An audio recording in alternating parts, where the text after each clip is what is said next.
committee meeting. My name is Councillor Barbara Blake and I'm the chair of this committee. If the committee could introduce themselves, please, starting on my right-hand side. Councillor Bevan. Councillor John Bevan, Northumberland Park Ward. Just to advise, I will not be participating in item 9 this meeting. Councillor Kolshika, I'm in Northumberland Park. Councillor Cathy Brennan, Muswell Hill Ward. Nicola Bartlett, West Green Ward. Lottie Collett, Woodside Ward. Sean O'Donovan, Councillor for Tottenham Hale. Scott Emery, Highgate Ward. Reg Rose, Tottenham Hale. Thank you very much. And if officers present can introduce them. Cody Sprott, Principal Committee. Justin Farley, Legal Officer. Rob Szosowski, Director of Planning and Building Standards. Catherine Smith, Head of Development Management. John McRory, Major Applications Team Leader. Roland Sheldon, Planning Officer. Piloni Parekh, Design Officer.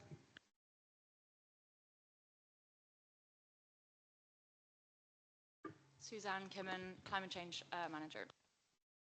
Okay, thank you. And other officers will introduce themselves when relevant. I don't know if there are any officers in attendance virtually, but they'll introduce themselves as well when relevant. And welcome to Councillor Ibrahim. I know the traffic's been bad. Councillor Ibrahim, Noel Park. Thank you. Item 1, filming at meetings. This meeting is being recorded. All registered speakers should be aware that they will be recorded for live or subsequent broadcast via the Council's internet site or by anyone attending the meeting. Item 2 is the planning protocol. Members and speakers are requested to note the information set out at item 2 on the agenda. Item 3 is apologies, and I have received apologies from Councillor Worrell. Item 4 is urgent business, and there are no items of urgent business. So we're on to item 5, which is declarations of interest. Do members have any declarations of interest, please? No? Okay, thank you. So we're on to item 6, which is the minutes of the meeting held on the 8th of September. Now, these were emailed separately to members, but can we agree the minutes, please? Agreed, thank you. So we're on to item 7, which is planning applications. And that leads us on to item 8, and that is Newstead, Deanwood Road, Hornsey, and it's pages 1 to 168 in the pack. I won't read out the proposal, you will have read that, but I will hand over to the planning officer to present this application, please. Thank you, Chair. So this is an application for the erection of 3 buildings to provide 11 residential dwellings, amenity space, greening, cycle parking and associated works. So this is the site location plan. The site location plan highlights the site in red and is located on Deanwood Road between the junctions with Broadlands Road and View Road in Highgate. To the northwest is the 2-storey Willowdean housing development, and to the southwest are numbers 2 and 2A Deanwood Road. Oh, sorry. Beg your pardon, 1 minute.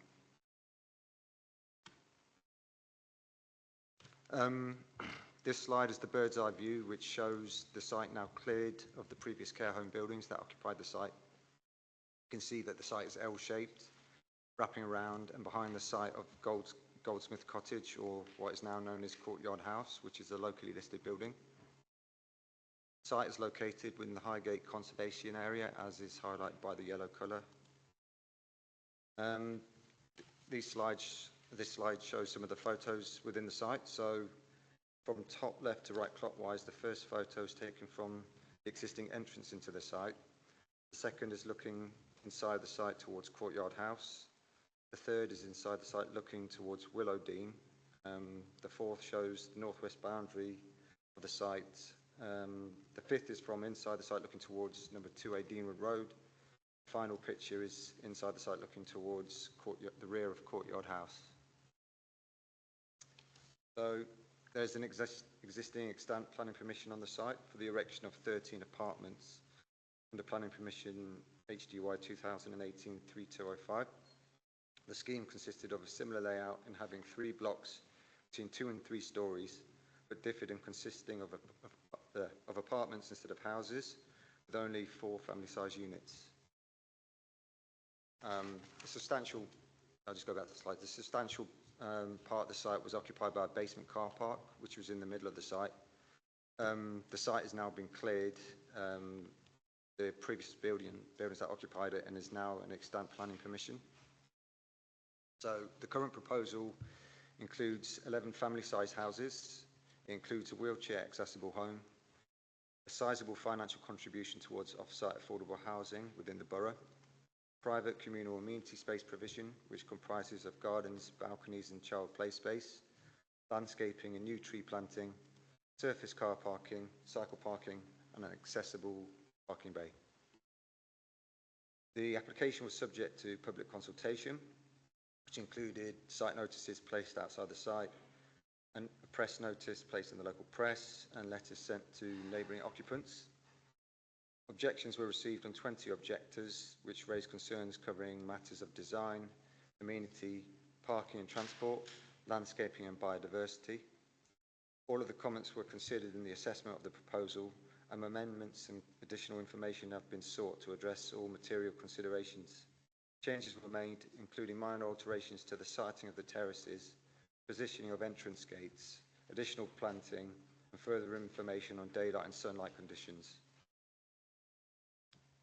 So, considerations for the development are it's quality housing development with a high standard of accommodation, including private, communal, amenity space provision. The Quality Review Panel have reviewed the scheme at pre-application stage and were overall very supportive of the development. 100% family-sized units are proposed that serve an identified need within the borough. A sizable off-site affordable housing contribution would be secured. High-quality landscaping scheme with retention of as many significant trees as possible. Development that is of a density and scale similar to the extant planning permission, with acceptable impact on character and appearance of the conservation area and locally listed building.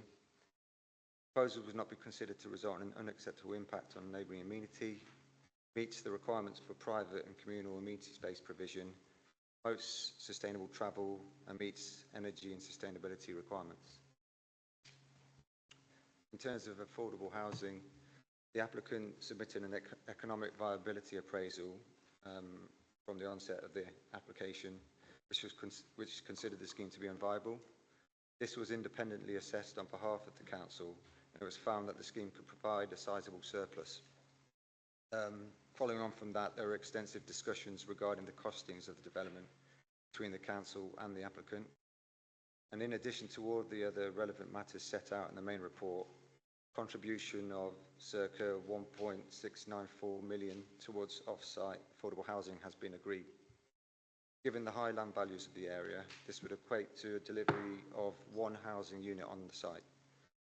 The council housing delivery team have confirmed that they would not be looking to take on any affordable housing provision on this site, and the applicant has approached registered providers, of which 4 have responded to say they would not be interested in taking on the unit.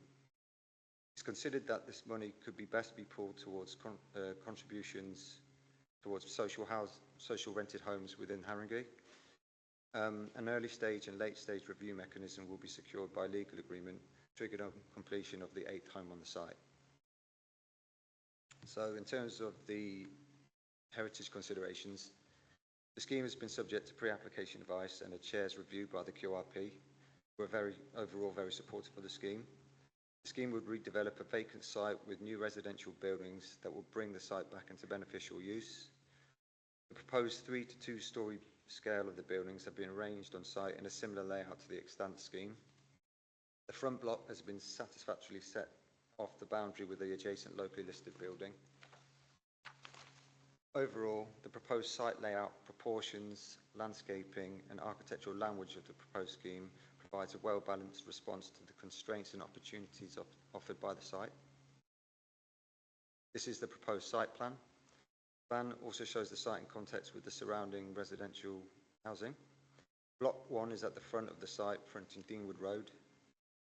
To the rear is Block 2 in the north west corner, and Block 3 in the northeast corner of the site.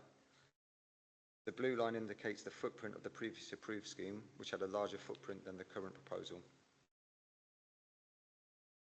So this slide shows the proposed site and ground floor layout, with the 3 blocks defined by the shallow front gardens and a rear garden area.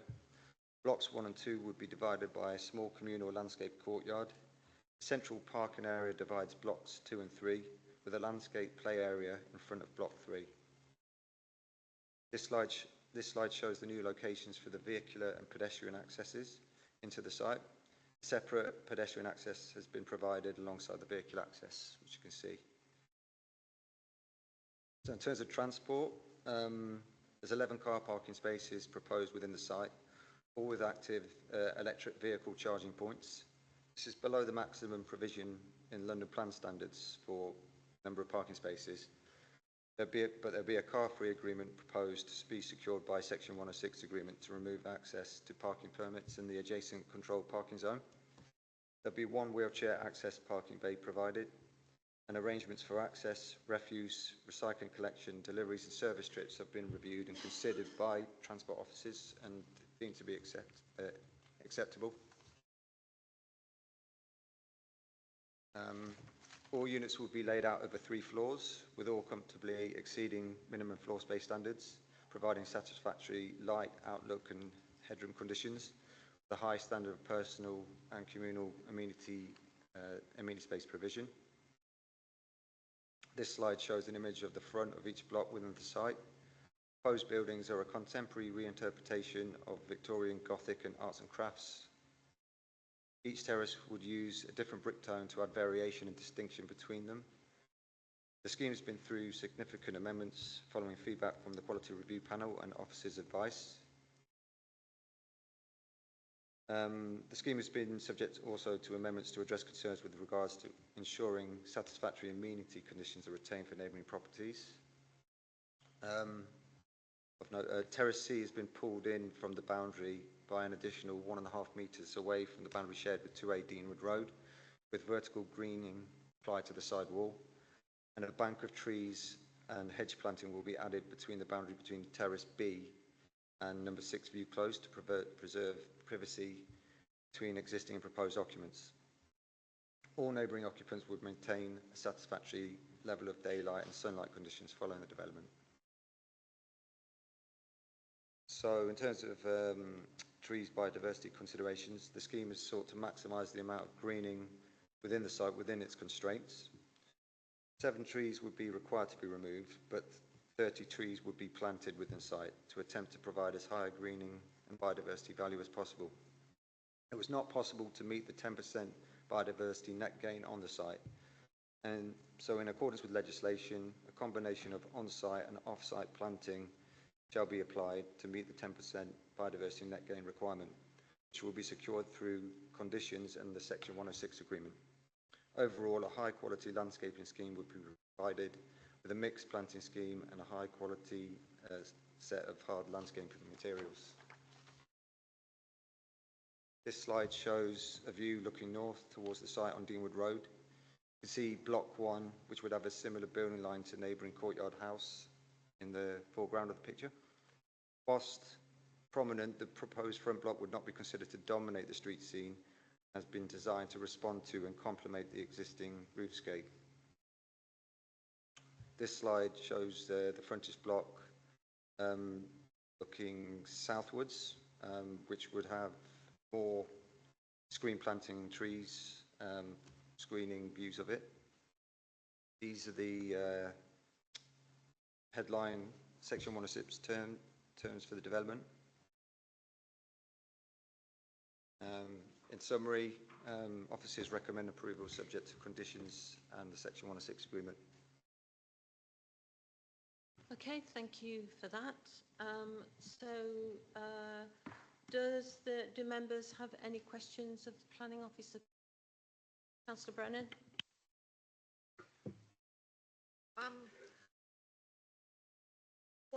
They're all just points of interest. You say that they're making a 1.6 million contribution towards social housing. Is it possible to sort of like say if that is used in Tottenham Hale, how many flats that might be equivalent to? Would it be only equivalent to one wherever it's built, or might it be more if it was somewhere outside Highgate? So that's one question. And then I had a question about the trees, because I see you're knocking down some really big trees. And are these 32 trees that you're planting, they're all going to be really small? Are we going to be able to sort of like, they're not going to look the same, or are they going to manage to sort of make up for these 7 big trees that you're cutting down? And then the other thing really is just a point of interest. This, you know, you've got your electric charging points, which I think is really important in the car parking. Is that actually, out of interest, will they be able to use their own electricity, or is it at a more expensive rate?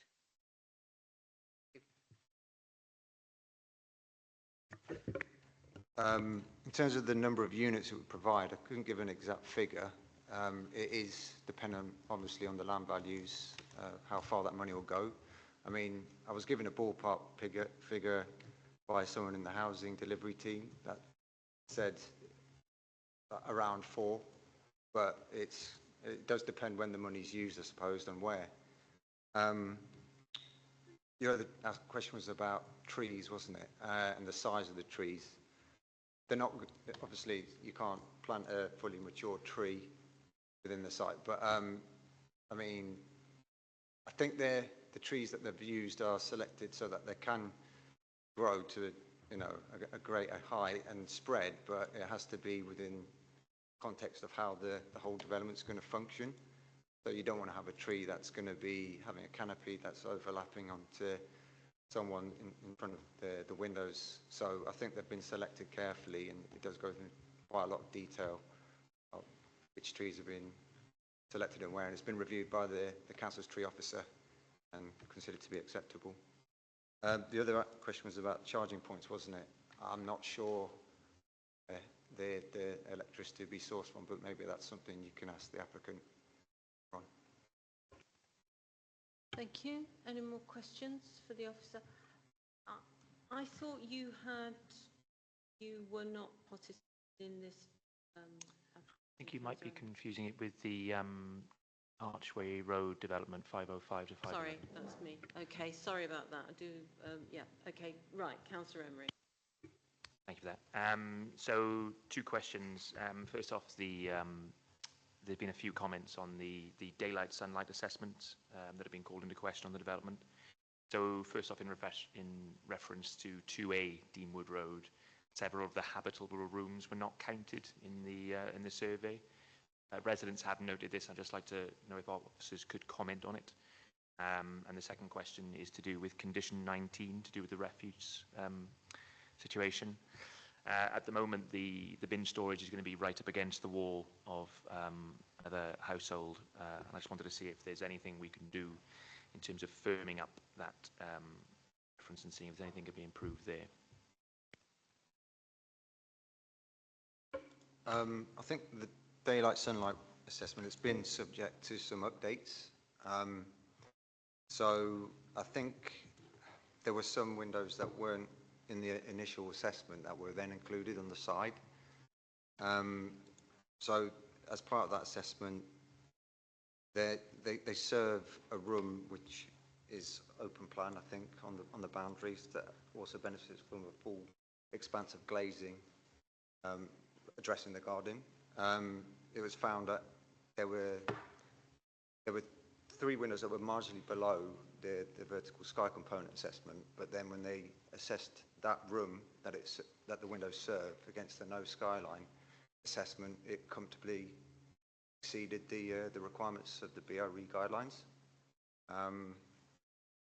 And then the other question was about Courtyard House, wasn't it? And the location of the bin store. So, yeah, we looked at how, it's, in terms of the drag distances for waste operatives to go into the site, it would be a lot harder to arrange that with them having to dwell outside Deanwood Road to get in.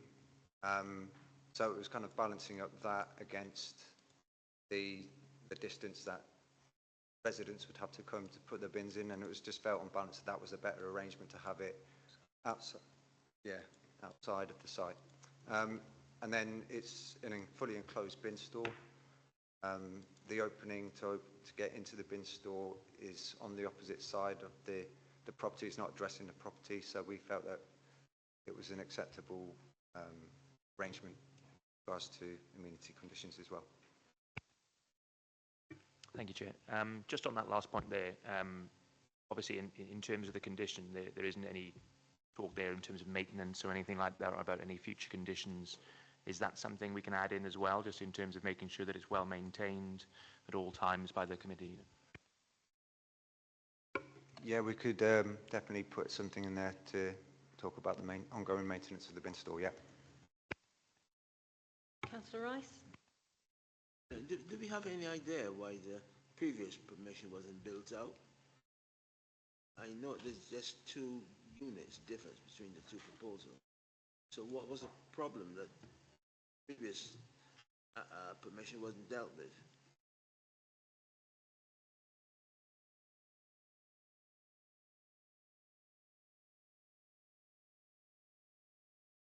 I mean, the site has subsequently been sold on from the original developer to the current owner of the site and applicant. So I'm not sure. Well, the people that originally put in the application, who own the site, they have since sold the site to the owners of the current application who have put this application in. So I'm not sure the reasons why they didn't proceed with the development.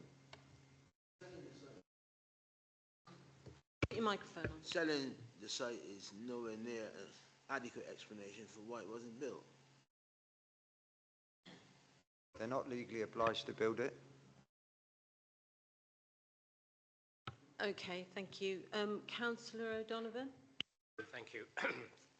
Thanks for the presentation and thanks for arranging the visit to the street on Friday. And we saw Courtyard House, which is obviously adjacent to the development, and the development also goes behind Courtyard House, which I understand is a locally listed building. Perhaps you could say something in relation to how you feel this development will affect Courtyard House and the architecture of Courtyard House. Is it being overlooked in any way, overshadowed in any way rather? And I think also there was a question in relation to the play areas.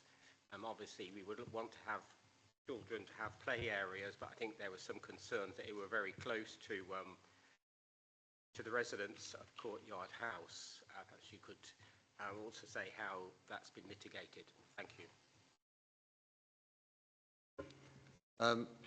So the terrace A at the front of the site is set off the boundary with Courtyard House. There's the space between the entrance into the site and the block. So in terms of the potential for overshadowing, I mean, it's not come up as an issue in the daylight sunlight report, and in terms of how it will be viewed, it is set off the boundary with that site. So it's felt that that wasn't a concern, should I say. And the heritage officers reviewed the scheme and didn't raise any concerns with regards to its position in relation to Courtyard House.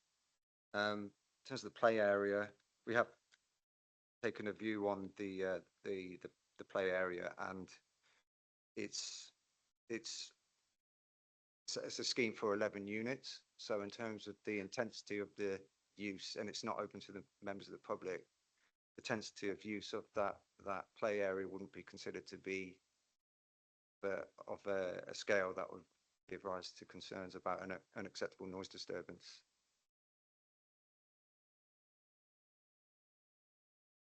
Yeah, there's some additional vegetation on the sides as well. Okay, right, thank you. So, Councillor Ibrahim?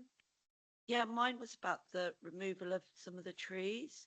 So I'm slightly confused. So some trees were already removed by the previous developer, and there are going to be more trees removed, or were they trees that were going to be removed anyway as part of the previous consent, but they just hadn't done it yet? I want to understand whether there is, as a result of this, there are extra trees that are going to be removed that otherwise wouldn't have been.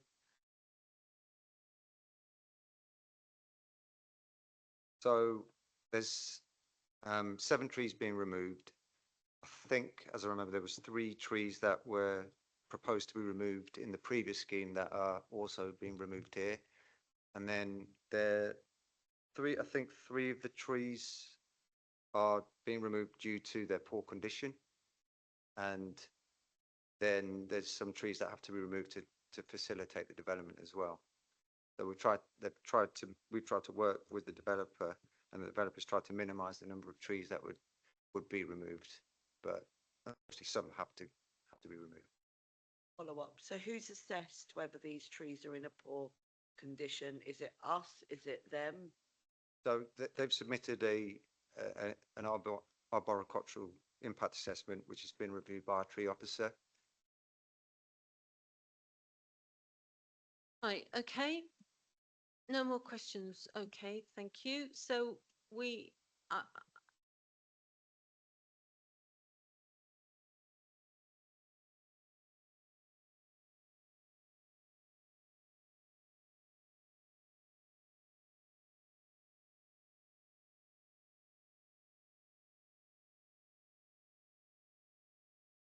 So what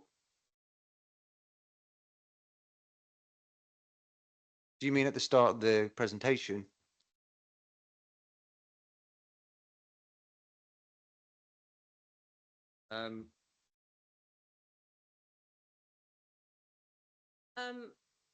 yeah, okay, I'll let Ron, you just read out the first 30 seconds. It would have been helpful if you'd let me know earlier. Yeah, thank you. Okay, if you can just read out the first 30 seconds. Is slide 6, I think you're talking about. So I said there's an existing extant planning permission on the site for the erection of 13 apartments. This scheme consisted of a similar layout in having 3 blocks between 2 and 3 stories, but differed in consisting of apartments instead of houses, with only 4 family-sized houses. A substantial basement car park was also proposed in the middle of the site. The site has been cleared with the previous buildings demolished, so this planning permission is extant. Thank you. Okay. Would it be helpful if you sat, would it be more helpful for you if you sit, if you want to sit at the end there? Just on that table, that's it. Is that more helpful to you to hear? Right, okay, thank you. Right, so we have 2 objectors, Leslie Reynolds and Mark Provisa. That's you, Mr. Provisa. Okay, and Leslie, would you, sorry, I didn't realise. Right, move to.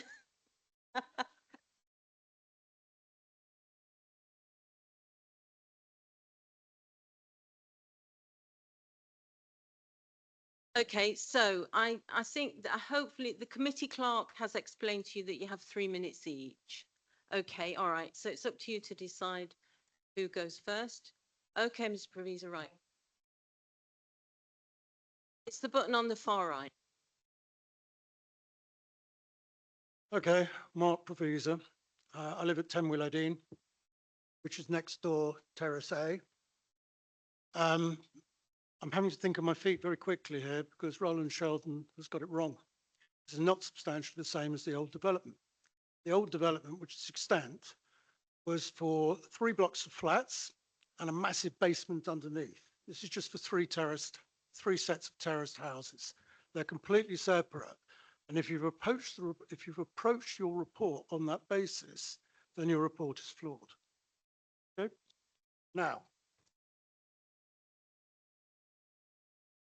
When I started 2 years ago trying to look at this thing, I had a full head of hair, black curly hair. All went terribly wrong, I'm afraid, and particularly when I saw the report. And I'm here today to explain why I think the developers made major and illogical and irrational compromises. It's our view that the very high site density proposed has placed the profit motive of the developers far ahead of Haringey's own policies and is severely harmful to neighbouring amenity. Terrace A, Deanwood Road frontage, which is next to my building, is much, much too far forward. And that's clear and resounding message from every stakeholder in the scheme. It's out of keeping with the whole street, will result in loss of and light and privacy. And furthermore, it's going to breach the restrictive covenants on the developer's plot, prohibiting a loss of light or air. That applies to number 2A as well. The very minor amendments to move Terrace A back a few feet is pure tokenism. Terrace A is much closer to the road than the previous development approved in 2020, and that was set well behind 10 Willerdene. So once again, not the case. The courtyard and bin storage, which I know has just been alluded to by at least two of the councillors here.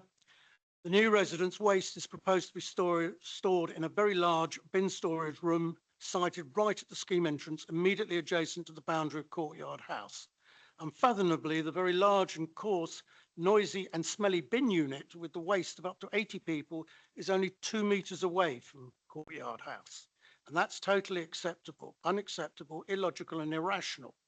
Guidance of multiple London boroughs recommends external communal storage units are located at least 5 metres away from the neighbourhood boundaries and at least 7 to 10 metres away from the neighbour's habitable rooms. At the moment it's 2 metres. Guidance of multiple boroughs recommends, right, the bin storage unit itself and the noise and smell it will inevitably cause will cause a major infringement on Courtyard House and a blight on the development as a whole, impacting new residents as they walk in and out each day. Planning officer in his report is right to describe the location as, quotes, not ideal. We believe it's a serious error of judgment and will cause contention and issues for development for years ahead. The scheme ignores the much more suitable locations for the bins, which is effectively the car parking area, which will be readily accessible by a refuse truck, and also ignores that the bin storage location will create a visibility hazard for vehicles turning onto Deanwood Road. Finishing. The report specifically states, quotes, the proposed development would not have any material effects on the amenity of existing residents of adjacent and surrounding properties. Could you wind up, Mr. Provisi? Now, 3 minutes. I'm finishing. Yes. It's a nonsense. There's been zero consultation, direct consultation with objectors by any party, and that's resulted in unfair and in some major parts, an irrational application being recommended, and it's therefore going to be open to challenge via review or otherwise. Thank you. Thank you very much. And so Leslie Reynolds, if you'd like to give your presentation. Could you switch your microphone off, Mr. Provisa? Thank you. Okay, I'm here to express my concerns about the impact of Terrace C, you refer to it as 3, on 2A Deanwood Road, a property that's enjoyed a tranquil outlook of lawns, flowers and mature trees for over 40 years. If approved, this development would replace that outlook with a large imposing brick wall. The side of Terrace C is over 13 metres long and nearly 10 metres high. That's longer than a London bus and higher than 2 double-decker buses sitting on top of each other. It will be overbearing and will block natural light to the windows and the gardens of 2A Deanwood. I understand that a vertical greening wall was added as mitigation, but the plant selected will take many years to reach maturity. We urge the committee to review this. A properly designed living wall would provide genuine environmental benefits, help soften the impact, rather than leaving residents with a harsh, overbearing facade. The scheme proposes 250 habitable rooms per hectare, far exceeding the recommended guideline of 200. Clear evidence of overdevelopment. Deanwood Road is currently designated a low-density street, with only 9 residents living in the 3 houses adjacent to the site. 80 additional residents will put pressure on already stretched local services and add to the traffic chaos that plagues Deanwood Road, especially during the school run. To make matters worse, the plan allows for only 11 on-site parking spaces, totally inadequate. The parking situation on Deanwood Road is already dire, as documented in numerous objections. The developer is attempting to cram as many large family houses as possible into an irregular L-shaped plot with scant regard for the consequences. Every specific objection we raise tonight stems from the fundamental lack of restraint in the scheme's density. Finally, I highlight the issue of the proposed playground, which is sited just a few meters from habitable rooms of 2A Deanwood. We support the Metropolitan Police's recommendation that the playground be relocated for safety reasons as well as outlook. In summary, we urge the committee to recognise the overwhelming evidence of overdevelopment, the negative impact on existing residents, and the inadequacy of proposed mitigations. This scheme in its current form is simply not suitable for Deanwood Road. Thank you. Okay, thank you. Could you just switch off your microphone? It's a nuisance, but you have to keep switching it on and off when. Councillor Rice, yes. We have pictures of what's been talked about, the Deanwood Road and the coach house or something. Can we have a photograph of precisely what he's talking about? Okay, all right. I think Roland is just finding those now. So whilst he's doing that, any questions of the objectors, please? Right, Councillor Bevan. Yeah, you referred to the school run and the problems it incurs. So does that imply that there is not a school street application in force at that address? Sorry, can you just repeat that? Yeah, so there is a, is that A school street application is where traffic is not allowed basically when the school opens and shuts. Yeah, that is just round the corner from Deanwood Road. So what happens is they're not allowed down the road by the school. So they all park on Deanwood Road on both sides and on Broadlands Road. I should also add, we sent a video in to the council illustrating just total traffic congestion. I mean, we have to be. Hang on a minute. Okay. Right. Can you come through the chair? Oh, if sorry. you do want to just respond, because I just need to keep. Oh, sorry. And keep remembering to switch off your microphone when you're not talking. Okay. So, Mr. Provisa, did you want to just come in? It was only to say, exactly as Leslie has just said, we sent a video in of the total chaos that occurs between, I would say, about 8 o'clock and 10 o'clock in the morning, and 4 o'clock all the way through. The developers sent a similar assessment showing a completely empty road. Not coincidentally, I hasten to add, it was school holidays. This is only just going to make things even worse. I mean, we really are talking about utter total chaos on the road. Thank you. Did you want to add anything to that?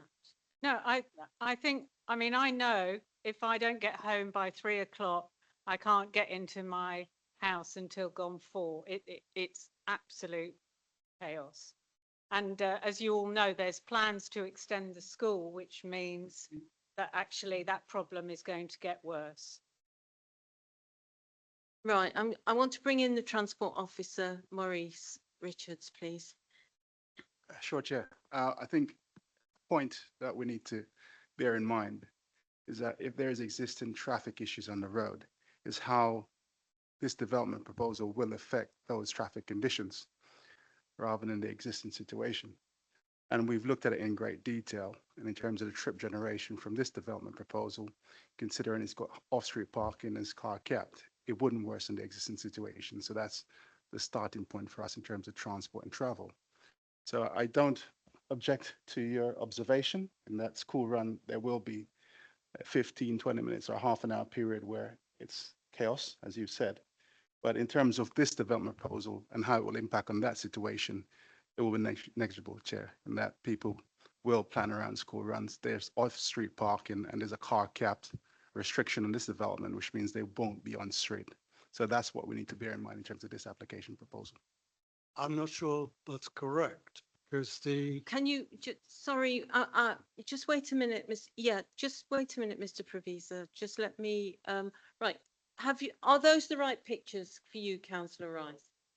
You mean you want the actual built? Yeah, have we got yeah. Right, councillor Ibrahim. My question was going to be, I'm not sure if I heard correctly. So you said that there will be 11 parking spaces for 11 properties, but you don't think that's going to be adequate because why not? Because considering we generally encourage car-free developments with no parking, would 11 parking spaces for 11 properties not be adequate? Are you assuming that each family will have 2 or 3 cars? first of all, the answer to that is yes. Second of all, it's catering for up to 80 people, this development. That was going to be my queried other it, but this question. was- Where does that 80 figure It came come from the developers. It's in the pack. I also queried it at the time. In fact, the That's a bit person who sent it to me said, I said, are you sure you got your numbers right? They said, no. It's 4 people in each dwelling. Can we not, Anyway. can we just not have a conversation between yourselves? Yeah. So my other question went straight out of my head. Bring you in Yeah, again. it will come back to Councillor me. Ibrahim. I'll bring you back in when you've had a chance to think about it. Councillor Collette, did you want to come in? Purely, I just wanted to say it is a bit of a stretch when you're talking about 11 dwellings to start talking about numbers of new residents as being 70 or 80. That would be an awful lot of people inside those 11 dwellings. Okay, right, thank you. Councillor Donovan? Okay, this may answer Councillor Rice's question. I don't know if you could get the report up on the screen, but pages 92 and 93 show particularly Terrace A from the street, obviously an image of Terrace A as it would look from the street. And my question relates to page 93, which is an image of the site, and it shows Terrace A quite close to the pavement, whereas on page 92 it's quite far back, or relatively far back from the pavement. What is the gap between the pavement and the front of Terrace A on Deanswood Road? And I think this is an answer to the question that was raised earlier about how close it is to the pavement. Yeah, Councillor, the terraces are stepped, and so the closest one is 3.9 meters, and the farthest one is 5 meters from the back of pavement.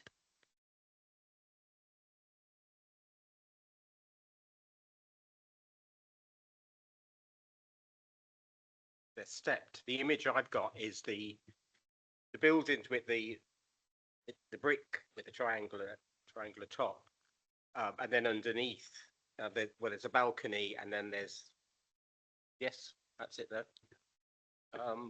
Okay, so you're saying those 3 are actually stepped? Yes. So also, Yes.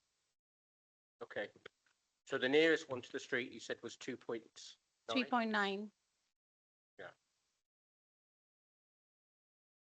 Okay, right.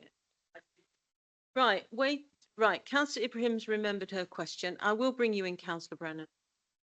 Councillor Ibrahim. Yeah, it was just the comment you made about lack of consultation. So what discussions has the developer organised with you over, and had the previous developer had any type of consultation? Just want to know a little bit more information about that. Can you put your microphone on, please? Sorry. The previous developer, that all happened during COVID and it went through in COVID. So there was virtually no consultation at all. Okay, you take the second one. Second one's very simple. I don't know who I should be looking at, but I'll just go straight ahead. The second point is very simple. We've had zero direct consultation with the developers. We have asked them on numerous occasions through their agents to come down on site, discuss the objections with us, to avoid any potential legal issues or anything else. Total, utter silence. For that matter, I've also asked the planners to come down and talk to us. Again, similar response. No. Sorry. In 2A Deanwood Road, we did have one meeting with the developer. They came down. No, within the last year, I think. But to be honest, everything that we said was ignored. Right. So just to make I'm clear, there has been consultation with this current developer. One initial video meeting 18 months, 2 years ago, and a meeting at I can't remember where it was, Highgate School, I think. 2 meetings, more or less, 2 meetings you said. But that was way before the plans were even sorted. I think just trying to involve the neighbours. And then the only other meeting that happened, there was one meeting at 2A Deanwood, which one of my neighbours attended, where we showed them some of the problems, talked about the glass that they had ignored. There were certain things that they'd ignored, that we sort of felt that after that we asked for various things to happen. They didn't respond. It took 3 months and they said nothing was going to change. Okay, thank you. Councillor Brennan. I was just going to say that if you look at the documents, it's just a put. It is 80. It is 80 people in 11 houses. It is indeed. They're large houses. I did the maths. It's 80 people. However, I slightly agree with Councillor Ibrahim, because we usually have the car-free policy. I was sort of like, I said, wow, we managed to get car parking into this one. I was sort of like, I thought you were very lucky, quite honestly, to get any car parking in it, because they don't allow car parking nowadays. We've just got to hope that one car is enough. Councillor Brennan, what's your question, please? Sorry. Yes. So, well, actually, I was going to say, is there anything that we can do about the waste? Because I totally agree with them. It doesn't sound suitable, that waste. Well, I think that was No, but I'm asking if you can do something about it. We can do something about that. I'm not just commenting on it. Well, I think that was addressed with the question from Councillor Emery to Roland. That's already been addressed. So are there any other questions from the committee? No. Okay. All right. Thank you very much. Which was the second meeting, which Leslie alludes to. The first one was before the plans were even produced or anything. There was no engagement once the plans were done. The only person attending that was you, I think, and that was to do with Deanwood. And Alexandra to do with Deanwood. Nothing for the rest of us, nothing for the courtyard, nothing for me, nothing for my wife. Same problem, non-engagement. Okay. Just to be clear. Thank you. Okay. Thank you very much. If you would mind, is it easier, Miss, for you to sit? Okay. All right. Okay. Thank you.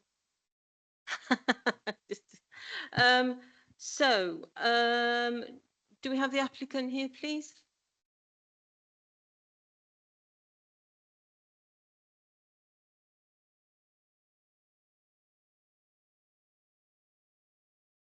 Okay, so you both have 3 minutes each. If you could just introduce yourselves. Thank you, Chair. I'm Alan Dawson, Development Director from Eagle Street, here on behalf of the applicant. Hi, my name's Charlotte McManus from Newmark, acting as the planning consultant.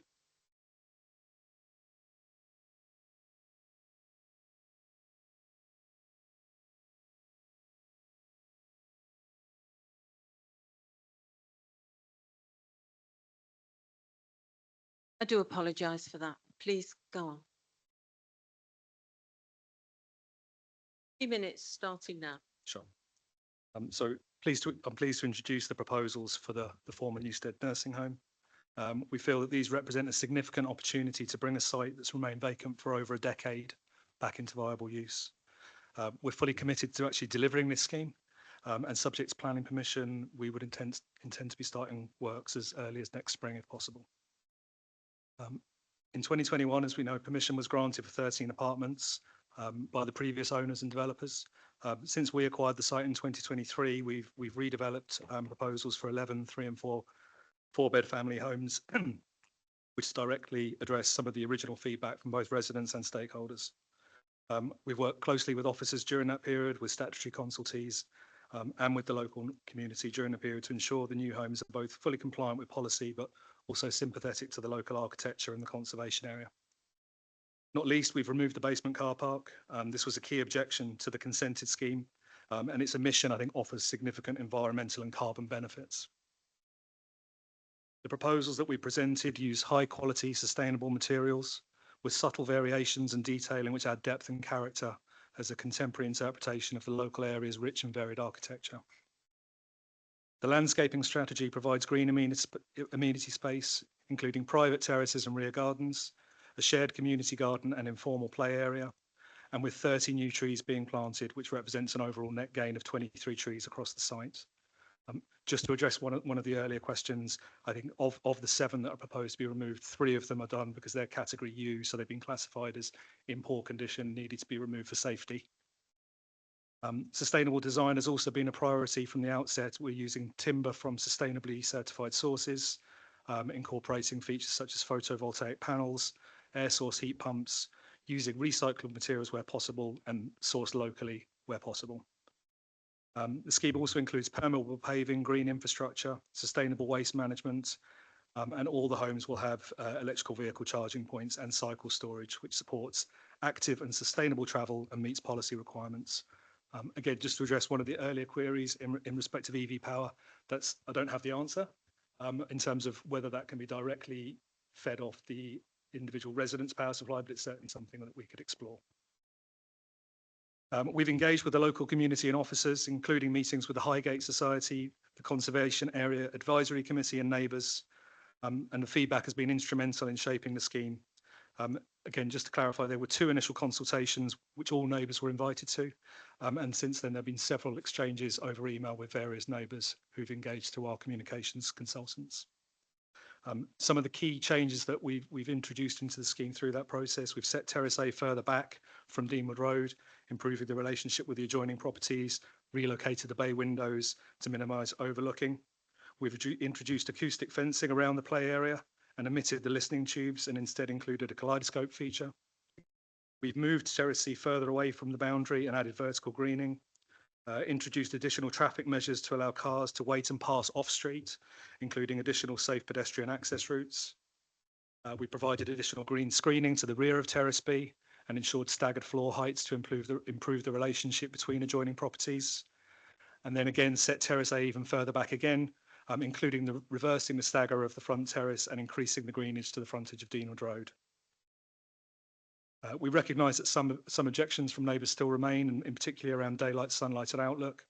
We've undertaken detailed technical analysis with digital 3D surveys, confirming compliance with BRE guidelines.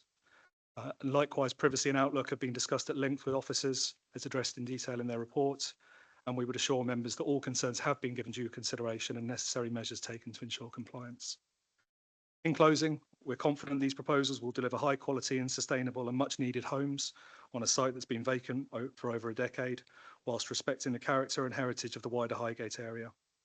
The omission of the basement reduces both environmental impact and construction durations, and the significant payment in lieu for affordable housing will enable strategic delivery of affordable homes across the borough.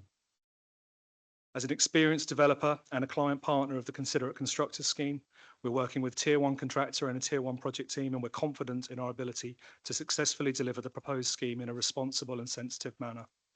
Finally, we would like to thank residents, stakeholders and officers for their constructive engagement, and we very much hope that committee are able to uphold officers' positive recommendation. Thank you.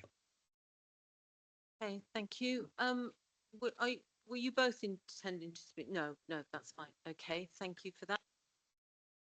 Right, questions, please. So, Councillor M. Thank you, Chair. First off, I appreciate the changes that have been made in terms of the screening since the previous application in terms of trying to improve the situation there. Obviously, it's been referenced already tonight, the 13-metre high wall, 2A Deanwood, and some fears over the appearance of the green wall and the speed at which it can come up. So just wondering if you can comment on how quick that green wall can come up to try and alleviate some of the concerns there.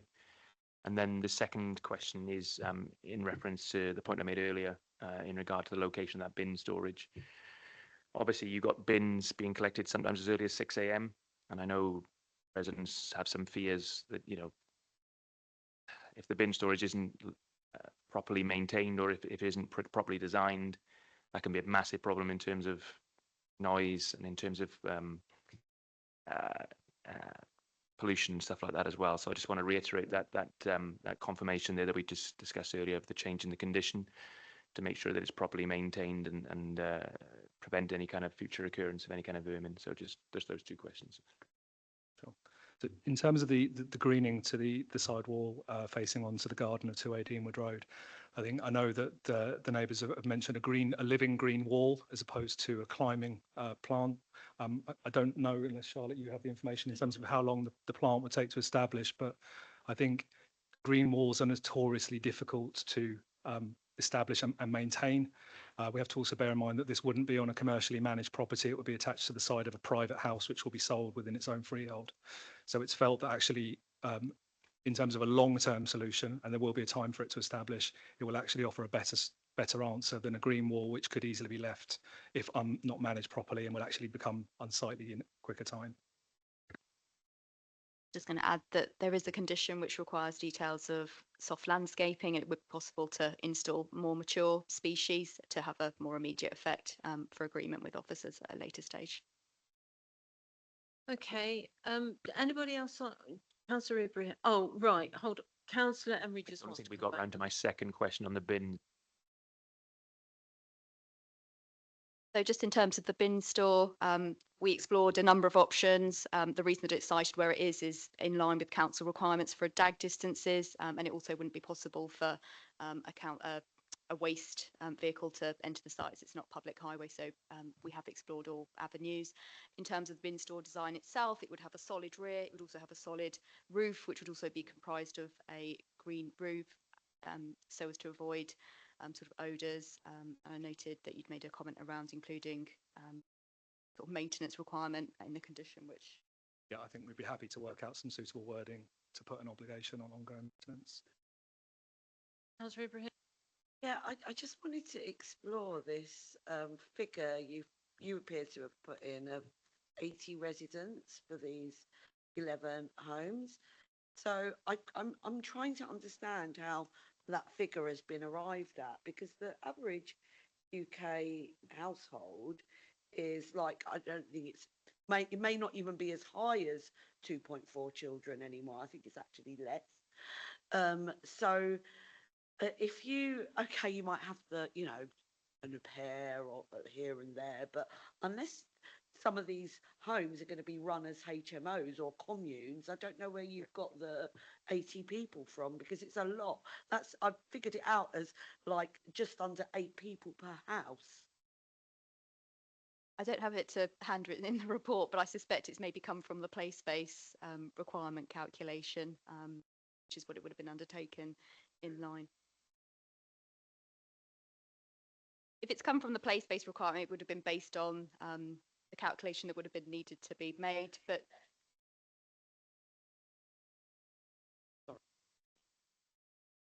Right, okay, all right, so I think we've established that.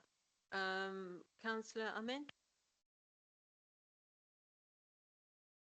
Can I just ask you about consultation? Because what we've heard before you, and you've been listening to local residents, is a great deal of unhappiness about the lack of consultation.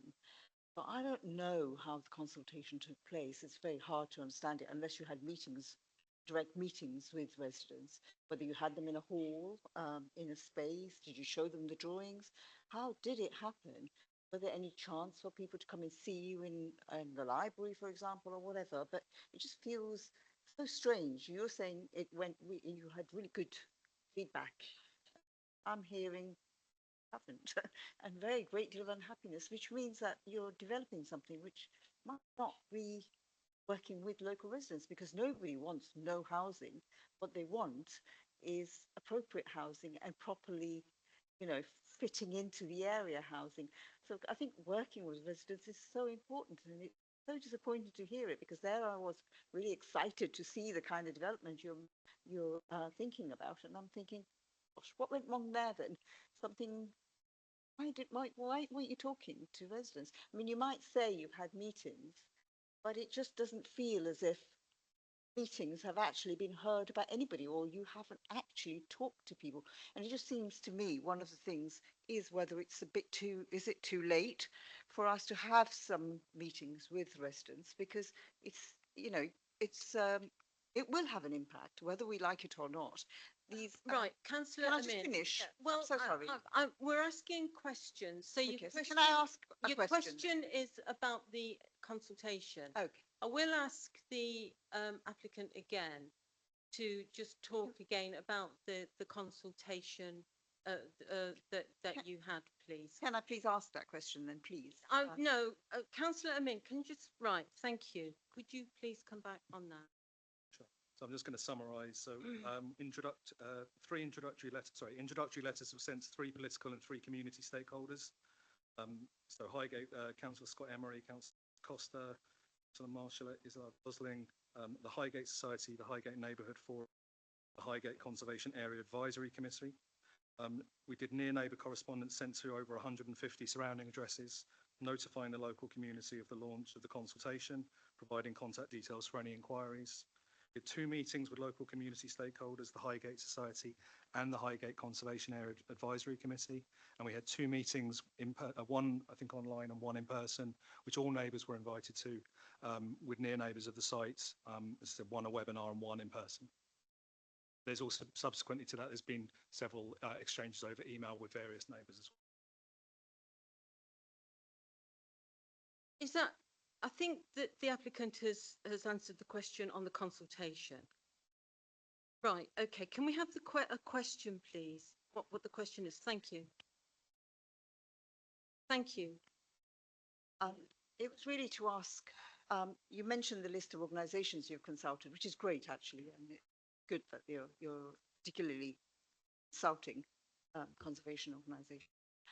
But it's the local residents, I guess, I was concerned about and wondering if that has happened. If not, is it too late to even still talk to them?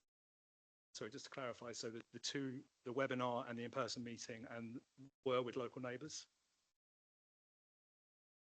As was so we did 150 letter drops initially. There was then a webinar and an in-person meeting, all with local neighbours. And the email exchange has also been with some of the local neighbours. So there has been consultation with neighbours. And we did Right, have an on-site okay. meeting with the residents and neighbours at 2A Deanwood Road earlier this year. And in terms of the webinar, there were 3 people that joined that, and the consultation that we held at Highgate School, it was attended by 13 local residents.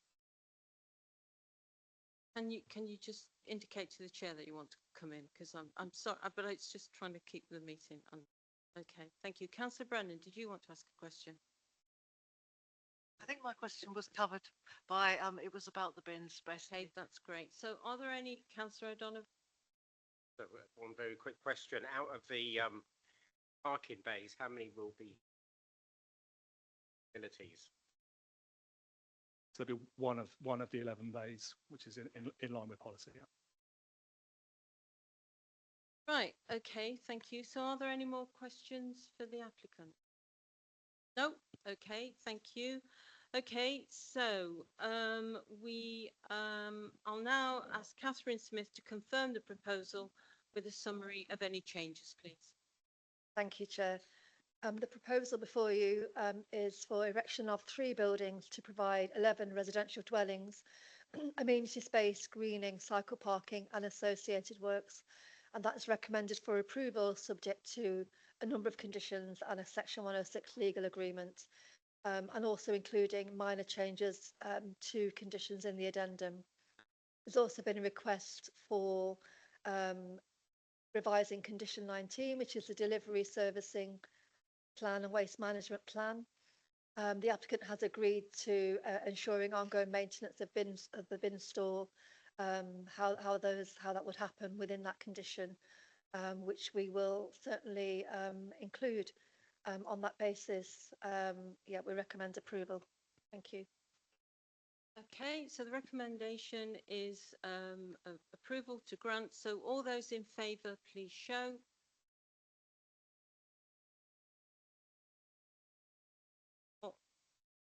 All those against? And abstentions, please. Okay, so that's 3 abstentions, no one against, and 7 in favour. So that's carried. Thank you very much. Thank you. Thank you very much.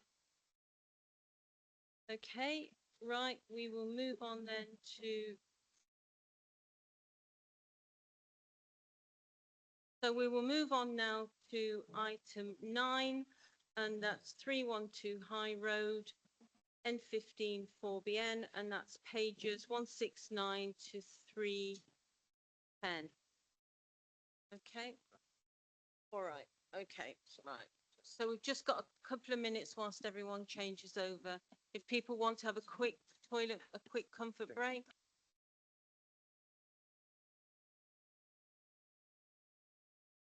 Which is two minutes. Can I just say to the committee, 2 minutes?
Okay, all right, thank you, everyone. So we're now on to item 9, which is 312 High Road. That's pages 169 to 310 in the agenda pack. I won't read out the proposal. I will hand over to the planning officer to introduce this application. Thank you, Chair. My name, Kwaku Bosman Jabera. I'm one of the planning officers. Application today, 312 High Road. Change of use from a formal educational facilities to a short-term emergency accommodation. Proposal also include erection of a roof extension to the building, 2 new single-story buildings to the rear, provision of a new commercial use on part of the ground floor. A bit of background to the applicant's estate details. The applicant runs a charity organization known as Joy Foundation. Excuse me, Chair. Do we not have the actual for? I think we're coming to that. We'll come to that. Come Yes. to that. Yeah. All right. The applicant runs a charity organization known as Joy Foundation. The foundation has been running a temporary accommodation establishment for people in need of emergency support housing in various London boroughs. The foundation has been a provider of a temporary accommodation to Newham Council over 30 years and is well established within the borough, providing accommodation to various services within Newham, including adult, children, social, as well as housing. This slide shows the site location, which is highlighted in red. The site is located on the eastern side of the high road, directly in front of Tottenham Green. The site is currently occupied by a 3-story building with a commercial use on the ground floor, and the building has been subject to substantial alteration to the front facade. The property is also known as Excel House, which is located within the Tottenham High Road Corridor Conservation Green, Tottenham Green Conservation Area, but does not fall within the curtilage of a listed building. This slide shows an aerial view of the site, which is outlined in red. We've got the main building, Block A, to the front in the high road. The rear is currently used as a car parking space. To the north is new large development. And then to the south, you've got the locally listed church. And then to the east, you've got residential property on Saltham Close, with the garden backing onto our site. This slide shows planning policy map in terms of the context of the conservation area. North of the site is locally listed High Cross and Hall to the south, and then locally listed building number 318 to 322, and then 324 located to the north of the development. So effectively, our site is sandwiched between 2 locally listed buildings.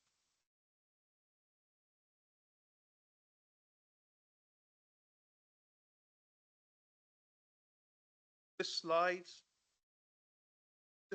shows the site. The picture on the left is a site with the previous pink and grey cladding, which was basically installed in the 1970s. On the right-hand side is the site, which also have the cladding adjacent to the locally listed church.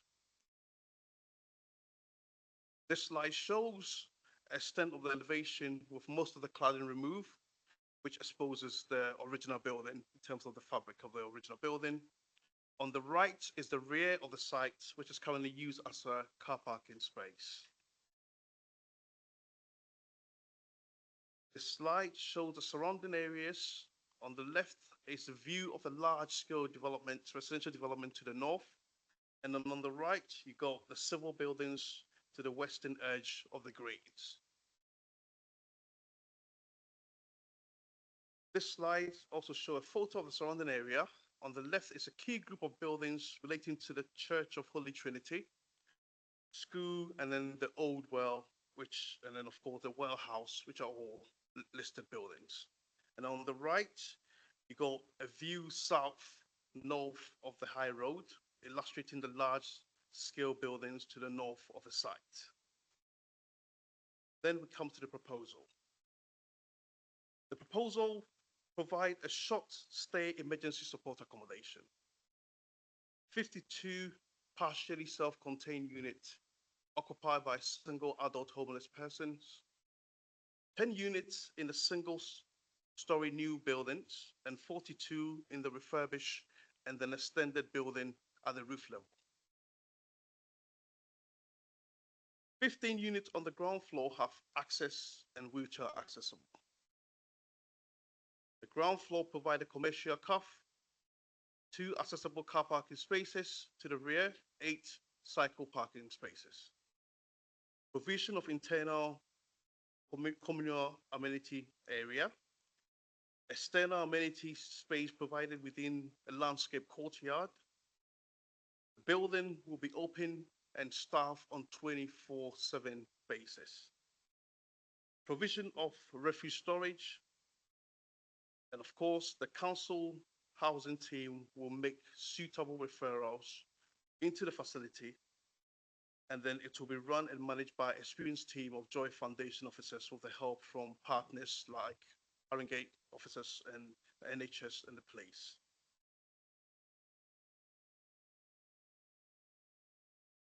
With regard to consultation and responses, an objection was received from the former Secretary of Tottenham Conservation Area Advisory Committee, which is no longer in existence. They welcome the proposal to restore the original facade, but they object to the aluminium cladding to the additional floor. 18 letters of objections were received as part of the consultation proposal. They mainly surround the loss of the temporary uses taking place within the building. A lot of them provide spaces for many community users. There were concerns on parking and traffic. Concerns were also raised in terms of noise and disturbance associated with these type of uses.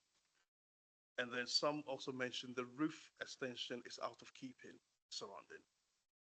All those objections are included in section 5 of the officer's report.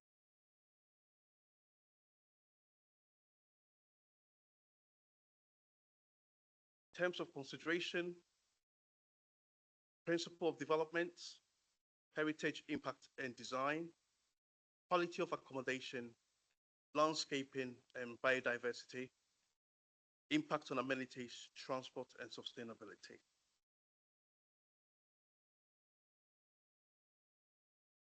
With regards to the principle of development, we look at the existing land use, which is the loss of the existing temporary uses.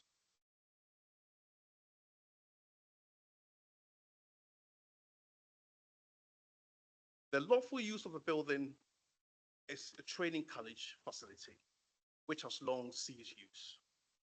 The building currently is partially vacant and temporarily used by 2 churches, including high spaces for learning and business meetings. All the users currently occupying the buildings are on a temporary basis, short-term leases. Temporary nature of those leases ensure that it does not hinder the eventual long-term redevelopment of the site. It's just a matter of balancing the act of providing 52 much needed temporary accommodation support for the council. Benefit outweighs more than the loss of these temporary uses on site. So in principle, the loss of those uses is considered acceptable.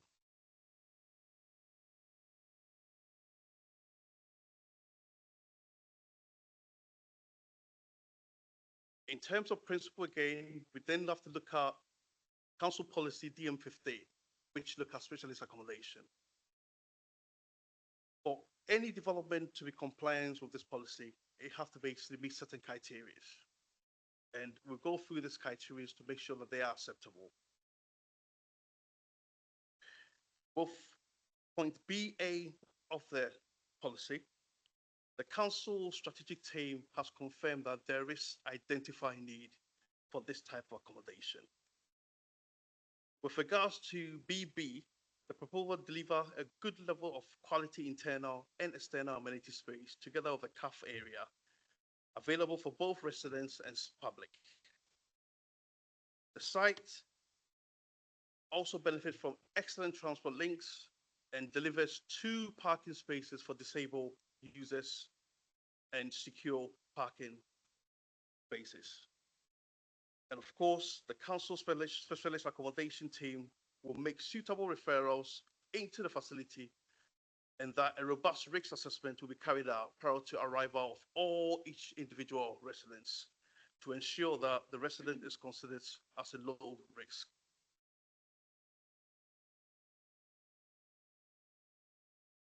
With regards to point B3,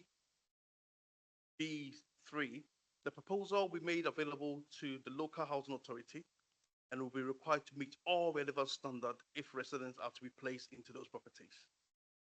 A management plan shows how the facilities will be run, including management of residents, logistics, and the level of care to be provided by the supporting staff. With regard to policy BC, the site, as mentioned earlier, benefit from being situated in the PTEL level 6, which is effectively excellent accessibility to transport. It offers convenient access to diversity array of local amenities, easy walking distances, and of course, it has a connectivity to 13 bus routes, as well as a railway station, and provide underground station as well. So precisely, this is where you want these sort of type of users to be, in the town center locations. So it's an ideal location for it.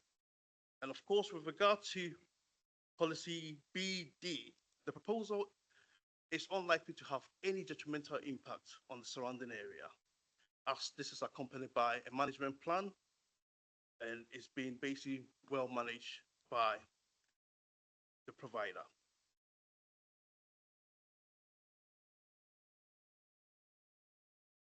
Overall, the policy is policy compliant with regard to policy DM15, specialist accommodation. Design standards. The proposal was presented to Haringey Quality Review Panel, QRP, and the panel offered their support for the scheme, particularly the use of the site to provide much needed emergency accommodation was supported. As part of the QRP review, they recommended we consider the Morrison & Co standard, but this standard is only suitable for family accommodation. We also considered the HMO standard, which is setting the standard, and got advice as part of the QRP review from experts that in the design of emergency support accommodation, including one of the authors of the Morrison & Co standards, QRP expressed strong support for the form of accommodation, size, layout of individual rooms, but they also expressed concern with quality and format of that communal accommodation, including the landscaping. All these concerns raised by QRP has fully been addressed. These are the 2 documents that we considered: the Family Emergency Accommodation Guidance provided by Morrison & Co, and then you got setting the standards, which were actually produced by the Inspectorate for Housing. In terms of heritage, impact, and design, the proposal, I've got a slide which shows the original facade of the property, and adjacent to it is a proposed elevation. So the proposal removed the 1970 cladding from the front and side elevation of the building, and then restore all those facades to their original historic conditions. So as you can see, there's a much better drawings here, which we've got. Restore that back to the original condition. The roof extension to the top is sensitively well designed. It's set back from all sides. And then particularly it's also set back from the main frontage. And it will sit behind the extended parapet wall that will help reduce the visible and the perceived increase in bulk.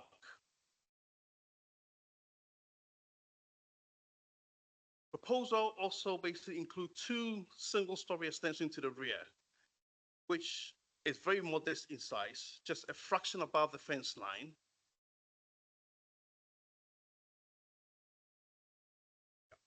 And basically it's been designed together along the landscape design, which will complement the proposed design and use the existing building.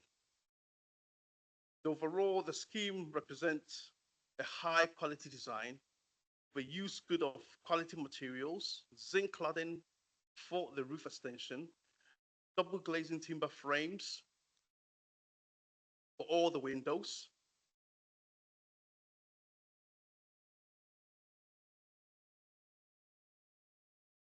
And then, of course, the use of lightweight material to the roof gives the roof extension much more subdued appearance in long views along the high road.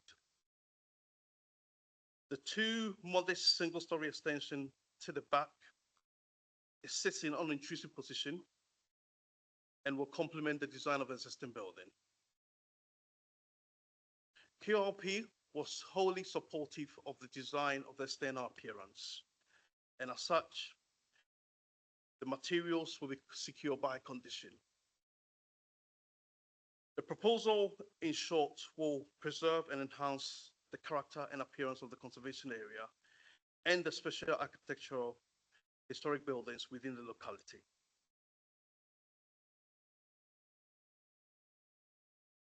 The slide shows some of the elevations. So we got the front elevation. This shows the front, and then the south elevation with most of the brick clean to its original. Where the bricks need to be replaced, they are replaced by a matching brick. New windows inserted.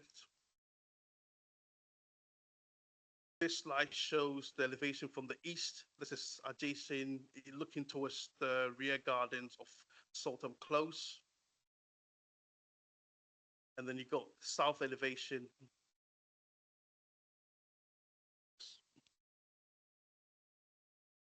We've also got the north elevation, which has very limited windows. And then there are some CGIs, which look at the street views along the high road. And then others. With quality of accommodation, this slide shows the ground floor plan,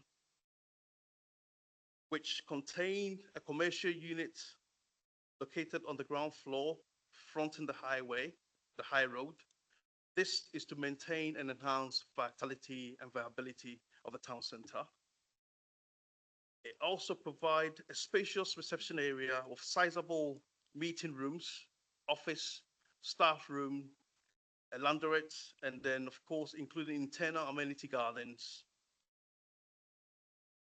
The reception has been positioned along the alleyway to provide a passive surveillance along the alleyway. Access to upper floor by lift and staircase. There are 15 units on the ground floor. All the units are wheelchair accessible, and they've been designed around the landscape courtyard. This slide shows the first floor plan, which contained 14 units with internal amenity space. The second floor plan, which is similar in terms of stacking arrangement to the first floor, also contained 14 units with internal amenity space. And then you've got the third floor plan, which is effectively the roof extension, which contains 9 units with storage units internally. Then we have a typical units layout, which all the rooms have been laid out to provide usable living spaces and sufficient internal storage space.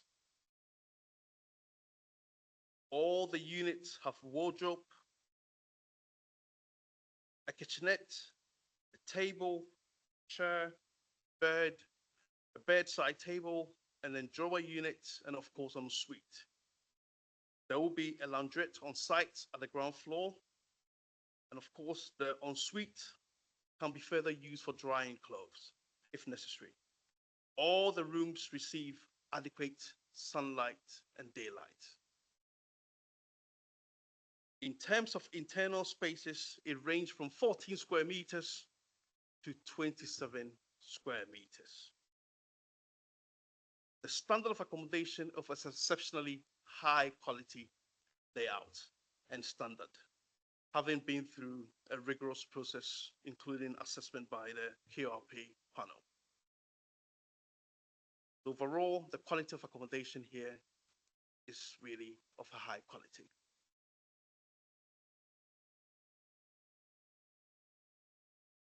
Soft landscaping and biodiversity. As advised by QRP, the applicant was advised to employ a landscape architect, which they did. So they provided a preliminary drawings, which has been accepted by the council tree officer in terms of the design and layout. So the rear part of the site has been designed to provide a high quality courtyard area of landscaping and sitting places. These spaces will allow residents to relax and interact with other residents and staff. Details of the final landscaping design with regard to species type and aftercare plan will be secured by condition, just to ensure that they are of a high quality standard. With regard to biodiversity net gain, the site is exempt as it is currently a building and hard standing. Nevertheless, the comprehensive landscaping design incorporated into the scheme, diverse planting scheme, will significantly increase the value of biodiversity net gain on site. And this, in this respect, is considered acceptable and supportive.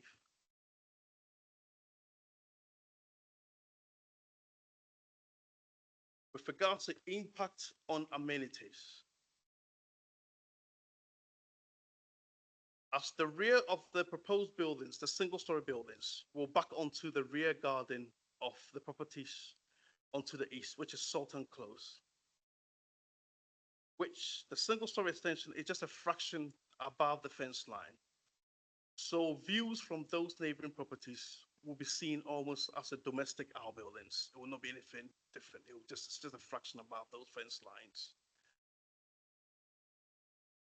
The proposed development has been carefully designed to mitigate any overlooking and potential loss of privacy to the rear garden by limiting the number of windows to habitable rooms, particularly to the east elevation. This drawing here shows a section of the single story in relation to the neighboring properties. There is also a distance of 30 meters between the rearmost of this building to the dwelling of the houses to the east, which is the Sultan Close. So this is sufficient enough to ensure that there is no harm upon overlooking an outlook afforded to those neighboring residents. The daylight sunlight report clearly indicates that all habitable windows of the neighboring properties will pass the daylight and sunlight analysis tests. So overall, there will be no unacceptable or impact on daylight and sunlight to the residents of the neighboring properties.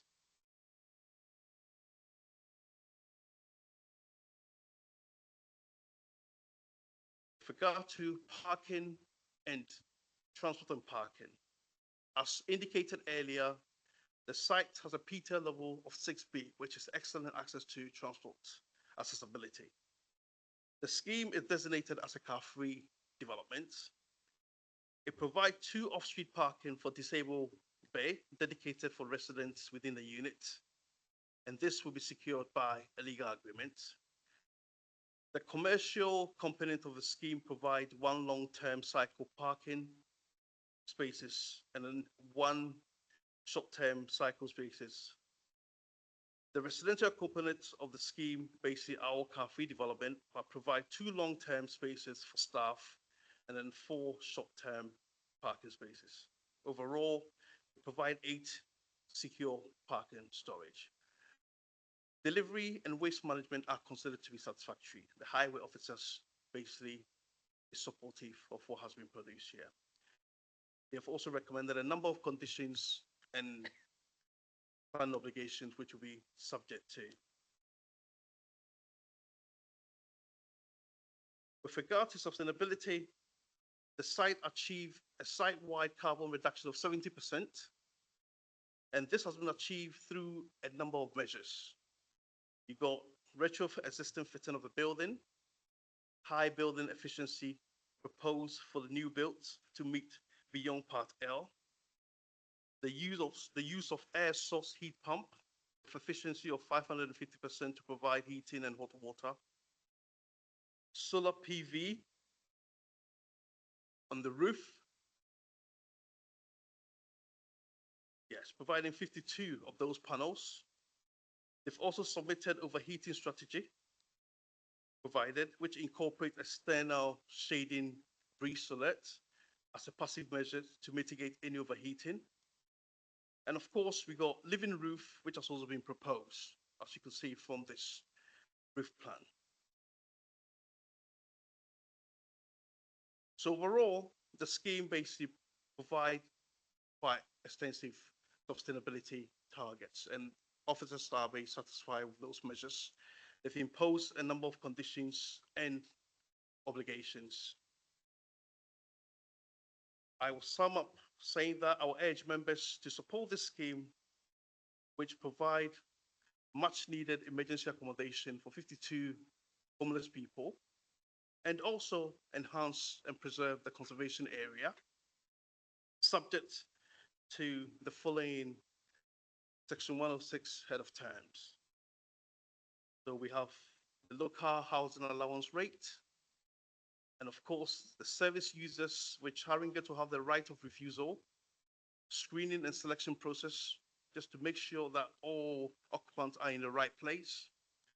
We have the car-free agreement, traffic management order, construction logistic and management plan, car club, highway improvements, and of course, travel plan monitoring contribution. And then we got carbon offset contribution based on figure stated below, and then obligation for monitoring fee. Thank you, Chair. Thank you very much for that. Thank you. So, excuse me. So does anyone have any questions, any clarifications for the planning officer, please? Councillor Rice? Yeah. One thing you didn't mention, what you said, was that this development is a very short distance away. Council development, which also deals with homeless. The Mulberry unit, or the Mulberry building, is just a few yards up from where this business. You haven't said a word about that. I'd wonder why. And has the council appropriate level of staff told, not necessarily you, but the developer, that this proposed development would be acceptable in terms of what the council would expect to house homeless persons? You talk about Salisbury Close, but Salisbury Close is a council block of flats, fairly substantial block. Have they been consulted in terms of this development? As the residents of Salisbury Close been consulted about what's being proposed? I would like to see consultation papers before us tonight in order before we can sign it off. Because I suspect that once we sign it off, that would happen. And this business, it seems to me there's a front building and then there's a back building. I can tell you now that that used to be Undertaker's facility at the back. That's what it was used for. You're proposing now to redevelop that, but the application doesn't say anything redevelopment. The application says change of use. So in order to bring this in scope with the application, with what's required for this committee, I suspect that we need to have a proper consultation with Salisbury Court, other users of the facilities round about. You can't just plonk this in there and think, well, that's all needed. It's quite a substantial development in a very tight space. Okay, thank you. In terms of the level of staffing, uh, I- I'll bring you in, Maddie, a bit later on, because I think Councillor Rice was asking about the staffing levels. I'll bring you in. Can we just, okay, yeah, yeah. Can we just hold that question? Is the Mulberry, is that relevant to this? Do you want to answer that? And then, yeah. It provides a referral to homeless people. It's not a shelter in comparison to what we are proposing. Maddie, can I just bring you in to answer that about the Mulberry, please? Yeah, sure. Just- So, Just introduce yourself. yeah, hi, I'm Maddie Watkins, I'm the Interim Assistant Director for Housing Demand. So there is a homeless centre a couple of doors down at the Mulberry Junction service. So that's not an accommodation service, it's a day centre for people that are rough sleeping. And actually it will be of benefit to this this proposed development that the service is very close located. We often get people attending Mulberry Junction at kind of later hours within the day that require accommodation. That being said, there is also a supported housing service above Mulberry Junction that is commissioned by the council. I'm not sure exactly on the number of units. I think it's probably in the region of 30 to 50 units of supported accommodation that's provided there. Whilst you're here, so the level of staffing, are we as the council happy with the level of staffing that the applicant is going to provide for this facility? Yeah, absolutely. So we've met with the provider and they might want to say a bit more on this later, but obviously you'd expect a scheme of this size to be staffed 24/7 and that's included as part of the planning application. So absolutely, we're confident with the risk management measures that have been proposed. Okay, and then I think there was about the actual development. You just addressed.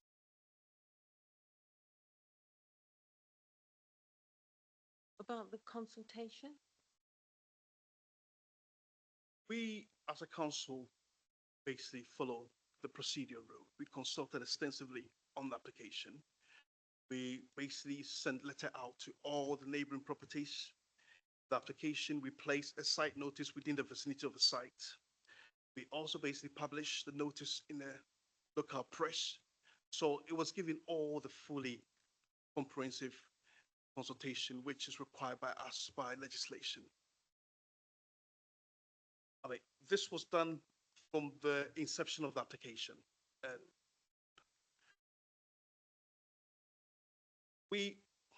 That clearly resulted in a number of representation which we received from neighbors. I mean, 18 objections was received, mainly surrounding around the loss of the temporary uses within that building. Councillor Rice, can you put your microphone on, please? Thank you. Look, you said you had the consultation. One would normally expect that you get yes, no, maybe, or whatever. There is nothing in this report, nothing you said so far tonight that tells me a proper consultation has been conducted the residents of Sholton Close, because the Sholton Close is a fairly substantial development. Sorry, Richard, were you going to say something? Just the Yeah. page number is page 182 of the report. So 182, Councillor Rice, is the report, which is the local representations. That's page 182. While you're having a look at that, Councillor Ibrahim? Yeah, so I suppose my understanding of this is that it's effectively 52 bed sits. That's from looking at the design. It's 52 bed sits for single homeless people, and I suppose my question is that if we were kind of some of the lessons learned from kind of over the past 50, 60 years. So for example, we've got places where we've got a huge concentration of one bedroom flats. and we wouldn't necessarily do that now. For example, we've got tower blocks of 1-bedroom flats, and we wouldn't necessarily do that now simply because of what it because of it's a lack of mix. People can be quite isolated, and it leads to challenges. So why would we propose that for this particular? Effectively, it's no real difference. It's just actually smaller units. So people are probably less likely to want to spend time inside a bedsit, and would want to be, going out and venturing, etc. And also, I'm concerned that because it's obviously going, so is it going to be, it's going to be single homeless people who are referred to by the council, and I suppose the nature of priority need means that those people are likely to be vulnerable and or young, and you've also got the College of North East London across the road. Have we looked at what potential there is to be, increased tensions in the area, etc.? Because it is quite a high concentration of single units, as opposed to, it not. Of course, it's a good thing. We need to house and my other question was going to be, it sounds like it's temporary emergency accommodation, so you're going to have a big churn as well, so it's not necessarily going to be a settled environment for people. And have we looked at the potential impact of that as well? Because I was just going to add, I don't want it to appear as though I don't think we should be, of course, we've got a responsibility to house and temporarily single homeless people, but would you, if you had the choice, do it in a single unit in one place, as opposed to, mixed communities? Yeah. Right, so I'll let you come in, Maddie, and answer the questions you. Yeah, I think it's a really valid point. And obviously, in the context of the housing crisis, we're obviously often operating in a way that is far from ideal. So, for example, we have 44 single adults in commercial hotels at the moment. Often these are concentrations of people where we're paying very significant amounts of money to kind of commercial hoteliers. So I think it's important for us to kind of state that. It's a really important point about the priority need threshold. There will be people with physical health needs, potentially that's something, things like diabetes. It could be to people with support needs around mental health. So yes, there will be people with needs living in this type of accommodation. I think the point around churn is a really important one. What that means is that this isn't a static cohort of people. It's not 52 people that will live there for a year, for 2 years, for longer, as it would be in a council block. It's people that if it became apparent that it was actually unsuitable, or their needs weren't able to be met, or they were higher than perhaps initially anticipated, they would be able to be moved on very quickly. There's no security of tenure in this type of provision, in the same way that there might be in a council accommodation or in somewhere like Olive Morris Court. So I think there is a difference, and I think that churn and that transience actually works in the favour of this proposal. There was a final point that I was going to make. The college, the North East London College, young people in college. Yeah, Can so you address that one? So I think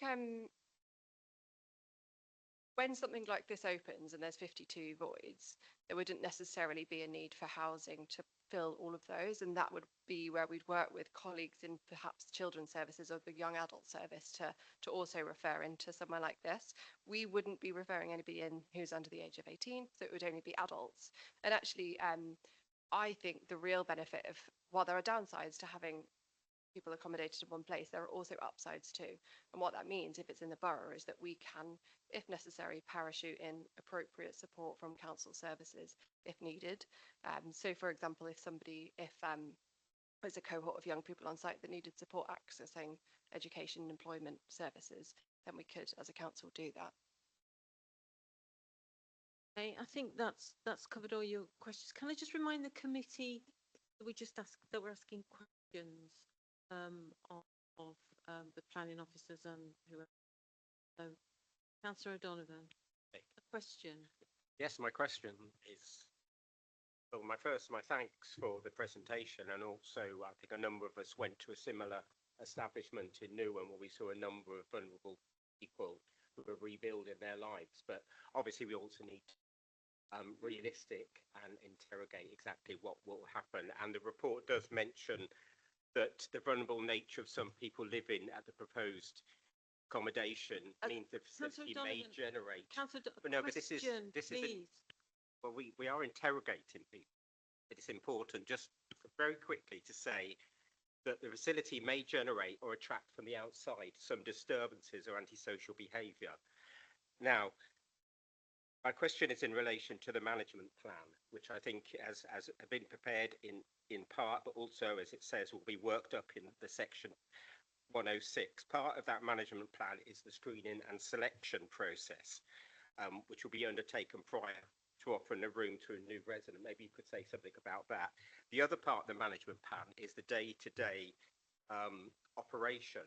With the running this, we'll have that we'll prepare that management plan. There's a 6-month review after the first occupant, where not only will there possibly be a revised management plan, presumably both sides, the council operators, but there will also be a list of complaints from local residents. And then following that, there'll be a decision made, as it says, by the planning authority. My other question is, what part of the planning authority? Is it the committee? Is it somebody else making that decision? Is it a one-off review after 6 months, or can there be, if there are significant problems, which we hope they're not, is there mechanism for a further review and a further change to the management strategy? Because we do want this, if we agree, we want this to work for the benefit of all living there. And I think this management plan is very important. Thank you. Thank you, Chair. Right, the management plan, question for you, please. I think it's a very point, Councillor, very point that you raised, very important point. The management plan in place is to ensure that we have a secure building. Hence, that's what we put the 6-month review on. The idea was that if any problems arises, then we will put measures in place to mitigate that going forward. So that was the whole idea. We're also going to encourage the police to get involved, and then of course our own housing department as well, to work together to ensure that we have a solid management plan which we can move forward with. I mean, the applicant has got a lot of experience and expertise, and I hope that they bring that on board into the scheme so to ensure that we have a secure building for our occupants. Thank you for that. Councillor Min, questions, please.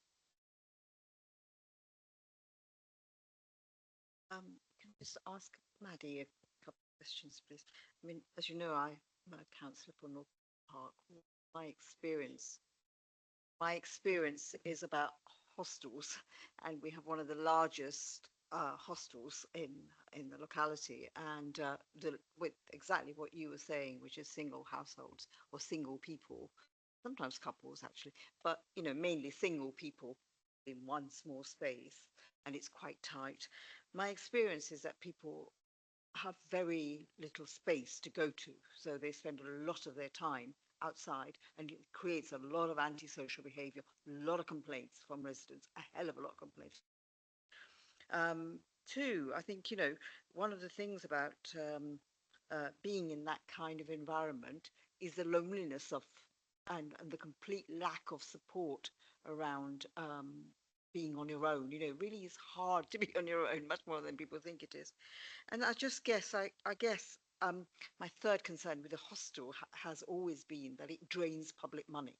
You know, it charges a fortune for accommodation, and the quality of accommodation is what residents complain to me about. They come to my surgery and they complain bitterly about the quality of accommodation, in particular about the quality of food. So my worry is that you end up with a lot of residents who are caught in a circumstance. They're all scared as well, to make matters worse, because there's nowhere else to go. So if you throw a tantrum, go nowhere, you know, there's nowhere to go. You'll end up becoming homeless. So my worry is about this accommodation is how is it going to protect those residents? How is it going to protect our residents as well to make sure that they have decent space and they're not hanging outside? You know, there's a lot of antisocial behaviour on the high road. I mean, lot. So just to add to all of that, and you know, I just feel a little bit anxious that we're again doing what you were saying, which is, you know, a whole load of very vulnerable. They are very vulnerable single people in one big building, and it also, you know, labels them in some ways as well. So I worry a little bit about all of those things, and I want. Well, first of all, I want to bring in Kwaku to talk about, you have addressed the quality of the accommodation, but if you can just briefly talk about that again. In terms of space, I mean, this scheme provides comprehensive landscape development to provide them the internal and external amenities. Internally as well, there's a lot of space for them. And then in terms of room sizes, this is exceptionally really high sizes compared to other places. Looking at 14 square meters, 27, much more. So space is there. The outdoor space is also being provided. Landscape, internal space. I think it provides quite a very decent, exceptional quality.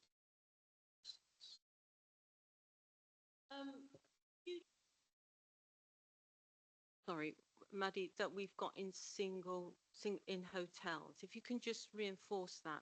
But I think I'd like the applicant to address how they're going to deal with any antisocial behaviour and loneliness, lack of support. I'd like the applicants to pick that up.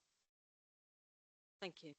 Yeah, sure. So I mentioned we've got 44 single adults in commercial hotels. In total, across our TA cohort, we have 700 adults in temporary accommodation. So this is households without dependent children that form part of their household. So it's a really big number of people. Each month we're approached by between 350 and 500 people that are approaching the Housing Needs Service as homeless. Everything indicates that this is likely to increase. We do not have the supply currently to meet the demand for homelessness accommodation. Okay, thank you. And I'll pick up your other questions with the applicant, Councillor Mint. So does anyone who hasn't asked a question, Councillor Emery, did you want to ask? Can you outline conversations that you've had in regard to the waste management? Thank you, Councillor. We basically provided our council waste officer, Alfie Cole, with all the details in terms of waste management, recycle. He reviewed those reports and he's basically satisfied with the measures that's been put in place. He suggested a condition which has been imposed, which basically we're going to make sure that those are reviewed and then take that forward.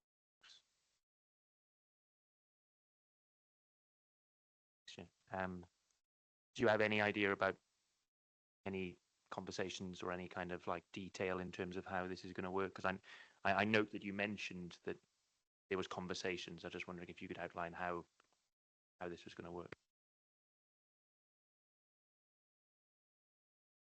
We're expecting further details to come in terms of recycle, which has been attached by a condition. So I'm certain on that stage, our management waste officer should be able to come up with any measures or anything that needs to be improved, anything that needs to be added on. If this is a quick question, Councillor Donovan. Right, thank you. Quick It was question, actually please. just to ask for, because it might have been got a reply to my original question, which was about the screening and selection process part of management plan. How you envisage that? How do you envisage that process happening? Do you want me to come in on this? Yeah, so I think it would be for the provider will conduct a screening process. How I anticipate that this will work is the homelessness service will look at the people that are approaching on the day as homeless and assess who might be appropriate for this type of accommodation. The provider will then conduct a screening of this information that's provided as part of the referral. Okay, maybe we can just get the applicant to pick a bit more on that when they speak. Right, thank you. Sorry, just one more thing Sorry. about to mention about community safety, they were also consulted, and maybe in response to Councillor Ibrahim's concerns and mentioned before. So they raised no objections in principle, but wanted to be involved in the forming an agreement of the management plan and selection and mitigation measures for various aspects the development may bring up. Okay. And Richard, I just want to bring you in. The applicant has have appointed landscape architects, I think, for the internal courtyard. Could you just give a quick summary about that? Yes, I mean, thank you, Richard Truscott, Design Officer. We're happy to see that they have appointed a specialist landscape architect, and that landscape architect has come up with good sketch ideas for how the landscaping of the courtyard can create a series of pleasant outdoor spaces, sitting areas, areas with interesting plants. It's at an early stage, but this will be subject to condition. It's promising, as you can see from the sketch on screen.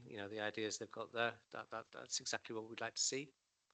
And obviously, there's also green roofs to all the roofs as well, which will help with the biodiversity and help with the outlook onto the single-story elements. Thank you. Okay. Right. A quick question, Councillor Isaacs.